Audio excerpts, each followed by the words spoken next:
Kita sebagai orang percaya harus membangun satu kehidupan untuk berdoa. Karena apa? Karena dengan berdoa, kita sedang terus mengosongkan diri dari berbagai jenis keakuan, kesombongan, kedagingan, kemanusiawian, keduniawian. Dan juga dengan berdoa, kita sedang menggarap kualitas hati kita menjadi satu lahan yang subur untuk firman-Nya bisa bertumbuh dan menghasilkan buah. Dengan adanya doa dan penyembahan otomatis akan mengkondisikan sikap hati kita menjadi seperti tanah yang subur, yang minimal buahnya akan memanifestasikan kehidupan yang mencintai Tuhan. Artinya ada hati yang selalu berkobar-kobar dalam batin kita untuk mengejar dan mengalami realita Tuhan secara nyata. Dalam situasi keadaan apapun, Tuhan menginginkan untuk kita terus membawa hadirat Tuhan. Namun sayangnya, pikiran kita mudah sekali terganggu dengan apa yang terjadi sekeliling kita. Padahal Tuhan sedang bekerja di dalam kita. Oleh karena itu, kita tidak boleh tertipu dan terus menjaga hati kita untuk terus berapi-api.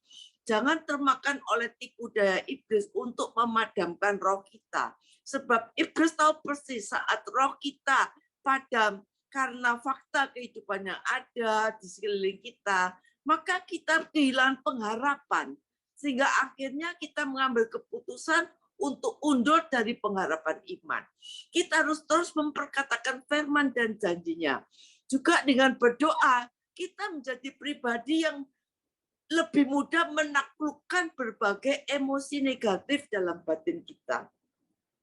Saudaraku, penyakit terbanyak di akhir zaman seringkali disebabkan karena masalah hati dan pikiran seperti stres, depresi, kekecewaan, kepahitan, tawar hati, dan sebagainya. Saudara, kehadiran Tuhan dalam hidup kita akan terus menjaga hati dan emosi kita supaya kita tidak lagi digoncang oleh musuh yang bertujuan merusak atau membunuh kehidupan ilahi yang kita miliki. Kalau kita senantiasa hidup dalam doa, maka kita mempunyai satu visi yang terbuka, yang dari Tuhan. Umpamanya, kalau kita mempunyai visi dari Tuhan, minimal tantangan sehebat apapun dapat terlewati, dan tantangan seberat apapun dapat kita jalani. Saudara, kita hidup tidak ada yang mau ujung-ujungnya adalah kehancuran.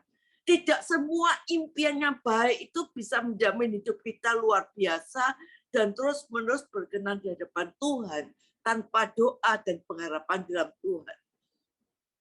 Kalau kita mau hidupnya makin lama makin naik, makin lama makin diberkati, makin lama makin mulia, makin lama makin berkenan pada Tuhan, kita harus punya satu komitmen untuk kita mau bangun sesuatu yang kokoh untuk hari depan kita, karena kita tidak mau apa yang kita bangun itu pada akhirnya berantakan.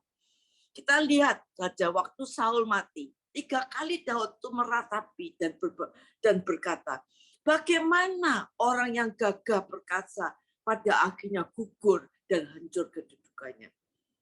Kita mau belajar dari sebuah suku, namanya suku Efraim, yang juga mengawali perkara-perkara yang luar biasa. Tetapi di tengah jalan mereka berbelok arah dan akhirnya mengalami sesuatu yang mengerikan.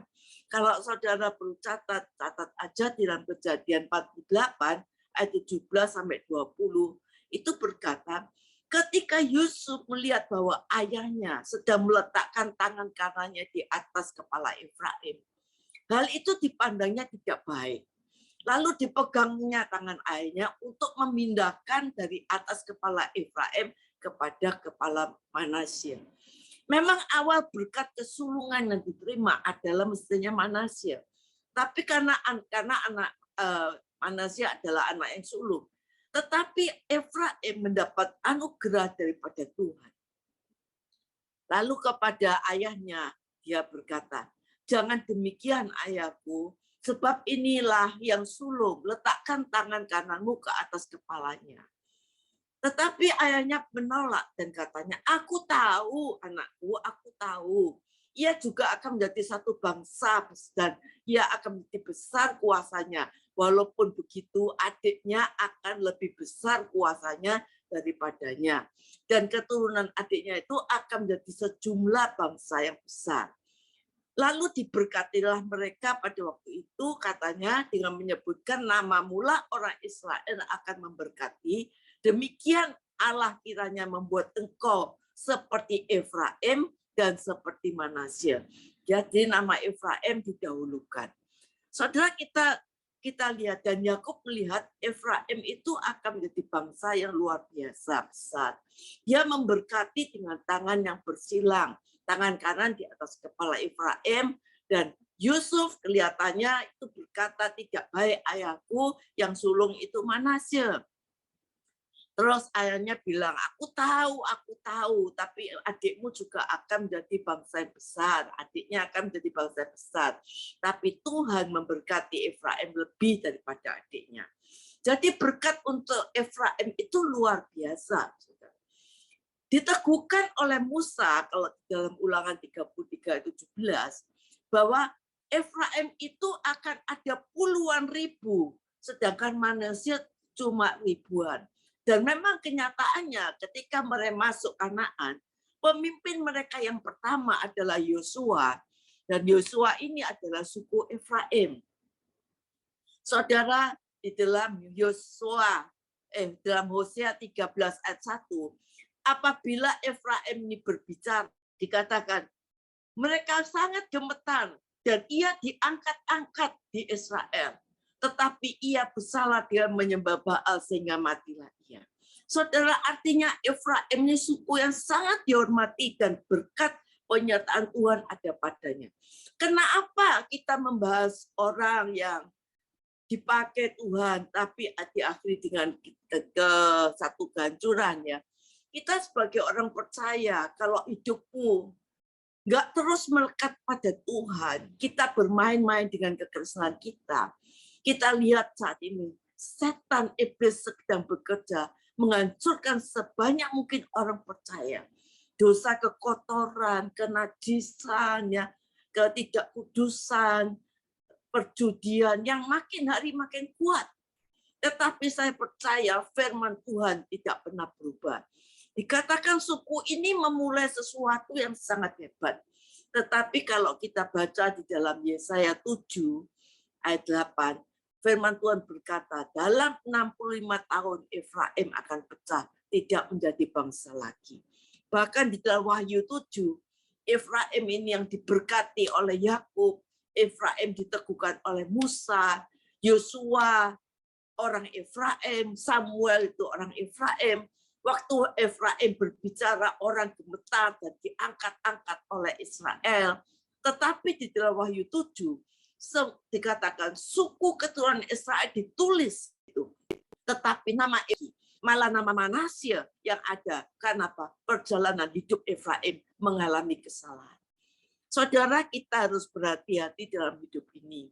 Walau kita sudah bertempur dengan Tuhan, mengalami sesuatu yang ilahi, menerima mujizat Tuhan, tetapi kita harus tetap jaga jalan hidup kita.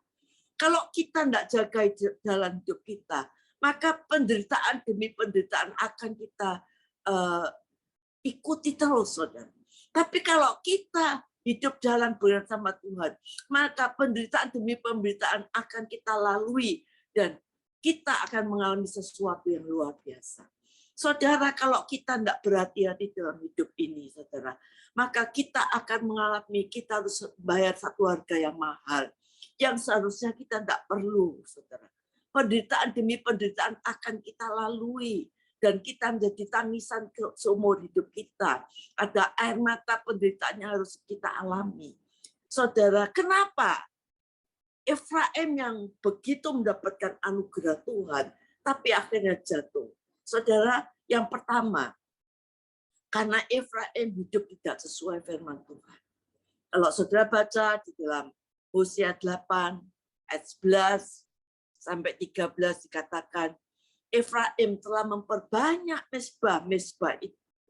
mesbah, dan mesbah-mesbah itu menjadikan mereka berdosa. Sekalipun kutuliskan baginya banyak pengajaranku, kata Tuhan, itu akan dianggap mereka sebagai sesuatu yang asing. Mereka mencintai korban sembelian, mereka mempersembahkan daging, memakannya, tapi Tuhan tidak berkenan kepada mereka. Sekarang Ia akan mengingat kesalahan mereka dan akan menghukum dosa mereka. Mereka harus kembali ke Mesir. Saudara, hidup itu adalah satu pilihan. Kalau engkau mau pilih yang baik, mau hidupmu baik, hari depanmu baik, hiduplah seturut firman Tuhan. Karena kita masing-masing harus bertanggung jawab dengan hidup kita. Tuhan bilang, aku sudah tuliskan pengajaranku kepada mereka. Tetapi tidak diperhatikan, dianggap sesuatu yang asing dan tidak dilakukan. Hal yang pertama yang harus kita lakukan, yaitu kita kalau mendengar firman Tuhan, saudara, Tuhan berkata, orang yang bijaksana itu orang yang membangun rumahnya di atas batu karang, adalah orang yang mendengar firman Tuhan dan melakukannya. Orang bodoh ialah yang mendengar firman dan tidak melakukannya. Seperti membangun rumahnya di atas pasir, dalam waktu tidak lama akan rubuh dan hancur. Saudara, untuk hidup sesuai dengan firman itu nggak gampang, saudara. Perlu pergumulan, perlu kerendahan hati, perlu waktu, ya harus mendengar suara Tuhan ya, untuk meluruskan jalanmu, saudara.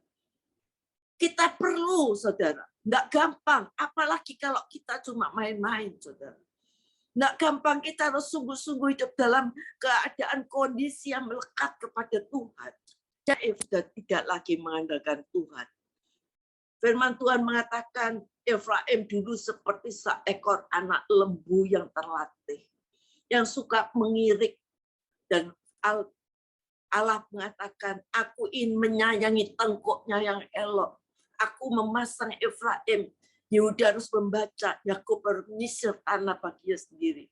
Dikatakan Efraim dulu seekor anak lembu yang terlatih. Ada kuk yang dipasang. Kuk itu artinya perjalanan bersama Tuhan. Dikatakan menaburlah bagimu sesuai dengan keadilan. Menuailah kasih setia. Hosea 10 ayat 12. Bukalah bagi tanah baru. Sebab sudah waktunya untuk mencari Tuhan. Sampai ia datang dan menghujani kamu dengan keadilan. Dikatakan Tuhan berkata, Efraim dulu itu seperti lembu yang terlatih. Aku menyukai tengkukmu yang elok. Kuk itu dikatakan simbolnya ikut dengan Tuhan. Ada bekasnya berjalan bersama Tuhan. Sekarang jadi lembu yang liar, katakan. Karena apa? Karena dulu kemana Tuhan pergi, dia ikut. Tapi sekarang sebagai lembu yang liar, saudara. Sekarang berjalan dengan kekuatan sendiri. Ayat 13 di dalam Hosea 10 dikatakan, kamu telah membajak kefasikan, telah menuai kecurangan, telah memakan buah kebohongan, oleh karena engkau telah mengandalkan diri pada keretamu dan banyaknya pahlawan-pahlawanmu. Dikatakan Efraim sudah tidak berjalan dengan mengandalkan Tuhan, tapi dia berjalan dengan mengandalkan kekuatannya sendiri, pada keretanya, pada pahlawan-pahlawannya. Efraim tidak mengandalkan Tuhan. Yang ketiga, Efraim tidak mau hidup dalam pertobatan. Dikatakan di dalam Hosea 11 ayat 1. Ketika Israel masih muda, kukasihi dia, dan dari Mesir kupanggil anakku itu. Ayat 2, makin kupanggil mereka, makin pergi mereka itu dari hadapanku. Mereka mempersembahkan korban kepada para Baal dan membakar korban kepada patung-patung. Ayat 3, padahal akulah yang mengajar Efraim berjalan dan mengangkat mereka di tanganku. Tetapi mereka tidak mau insaf bahwa aku menyembuhkan mereka. Ayat 4, aku menarik mereka dengan tali kesetiaan dengan ikatan kasih. Bagi mereka aku seperti mengangkat kuk dari tulang rahang mereka. Aku membungkuk kepada mereka untuk memberi makan. Ayat kelima, mereka harus kembali ke tanah Mesir dan Asyur akan menjadi raja mereka sebab mereka menolak untuk bertobat. Saudara, dulu Efraim ini diangkat Tuhan, terus mengabaikan Tuhan, tidak peka akan suara Tuhan, maka Tuhan berkata, kembali ke Mesir. Saudara, kalau fondasi hidup kita tidak benar dan tidak kuat, tidak kokoh, maka bangunan apapun yang kita bangun di atasnya akan hancur. Oleh karena itu, jangan buat tahun-tahun hidupmu sesuatu yang tidak kokoh dalam hidupmu. Bangun yang kokoh. Supaya apa? Supaya tahun-tahun hidupmu tidak berantakan, saudara. Sebab kalau fondasi kita tidak kokoh, bangunan apapun yang kita bangun itu akan hancur. Saudara, kalau kita bisa hidup dalam sejahtera, dengan satu bangunan yang kuat, hidup dalam damai sejahtera, sukacita bersama Tuhan. Kenapa kita mau pilih hidup yang sengsara? Mari kita bangun fondasi hidup yang kuat. Sehingga bangunan apa yang kita bangun di atasnya, rumah tangga kita, pekerjaan kita tidak akan hancur. Karena iblis tidak dapat mengambil bagian untuk merusak hidup kita. Karena yang kekal akan jadi bagian kita. Bukan Mesir yang penuh dalam kemaksiatan, perjudian, perjinan, dan akhir aneka macam kejahatan. Mari saudara, ayo kita hidup seturut firman-Nya. Andalkan Tuhan di dalam hidupmu. Ayo kita mempunyai telinga yang peka akan suara Tuhan untuk membangun hidup kita di dalam kondisi yang kuat dan kokoh. Sehingga apa yang kita bangun di dalam hidup kita tidak akan di masa depannya menjadi berantakan. Karena Tuhan Yesus selalu memberikan anugerah yang besar pada kita. Kalau ada di antara kita yang salah, ayo bertobat. Biarlah anugerah Allah kembali turun atas kita, memenuhi kita, dan menuntun jalan kita sepanjang masa. Dan akhirnya, biarlah kita tetap mengandalkan Tuhan, seturut dengan firman-Nya berjalan, peka akan suara Tuhan, dan tidak berjalan dengan semuanya kita sendiri, tetapi berjalan menurut kehendak Tuhan. Amin.